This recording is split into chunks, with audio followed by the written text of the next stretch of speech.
বিদ্যালয়ৰ প্ৰধান শিক্ষক মহোদয় তাৰপিছত লগতে তেখেতৰ সহকাৰী শিক্ষকসকলক আজিৰ দিনটোৰ বহুত তাৎপৰ্যপূৰ্ণ দিন আৰু তেখেতৰ লগত থকা সহকাৰী শিক্ষক শিক্ষাৰ্থীসকলক আমাৰ মনৰ পৰা আন্তৰিক শুভেচ্ছা জনাইছোঁ।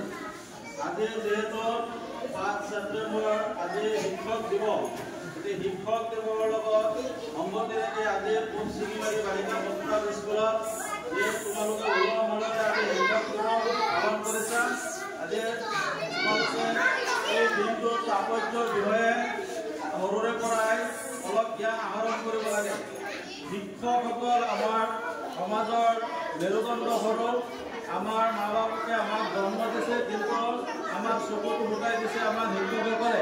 আমিও যে তোমালোকৰ নিচিনা সৰু আছিলোঁ, সেইটো সময়ৰ পৰাই জন্মদণ্ডৰ পৰাই তোমাৰ শিক্ষকসকলে শিক্ষকতা কৰি আমাক মানুহ বনায়।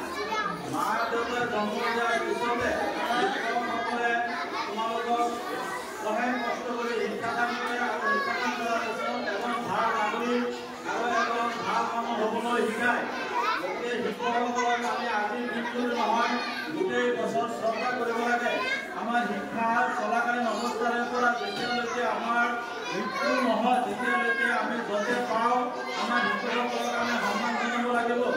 আৰু আজিৰ দিনটোৰ দিনত আপোনাৰ ৰাধাকৃষ্ণন যিজন উপৰাষ্ট্ৰপতি আছিল, পিছতে ৰাষ্ট্ৰপতি হৈছিল, তেখেত এজন শিক্ষক আছিল।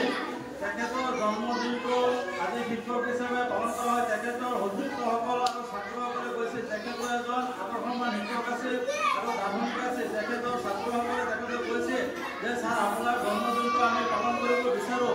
তেতিয়া তেখেতে কৈছিল যে মোৰ জন্মদিনটো শিক্ষক দিৱস হিচাপে উৎসৰ্গা কৰিলোঁ। তোমালোকে পাৰা দিছে আজিৰ দিনটো তোমালোকে এই 5 ছেপ্টেম্বৰ দিনটো তোমালোকে শিক্ষক দিৱস হিচাপে পালন কৰিবা। গতিকে আজি গোটেই ভাৰতবৰ্ষত এই শিক্ষক দিৱস পালন কৰি আছে আৰু তাৰ লগতে আমাৰ অসমৰ বিভিন্ন শিক্ষা প্ৰতিষ্ঠানসমূহত খুব উলহ মালহেৰে শিক্ষক দিৱস পালন কৰি আছে। প্ৰত্যেক বছৰে এই দিনটোতে শিক্ষক দিৱস হিচাপে পালন কৰা হয়। শিক্ষকসকল নিজে এটা মন দূৰৰ নিচিনা, তেখেতসকলে জলিয়ে জলিয়ে যেনেকৈ মন এডাল কাটিয়ে যেনেকৈ পোহৰ দিয়ে, ঠিক মতো শিক্ষকসকলে অহায় কষ্ট কৰি শিক্ষাদান কৰি নিজৰ জীৱনটো শেষ কৰি দিয়ে। গতিকে আমাৰ শিক্ষকসকলক আমাৰ অনবৰত শ্ৰদ্ধা আৰু ভক্তি থাকিব লাগে। শিক্ষক আৰু ছাত্ৰৰ সম্পৰ্ক এটা মধুৰ সম্পৰ্ক।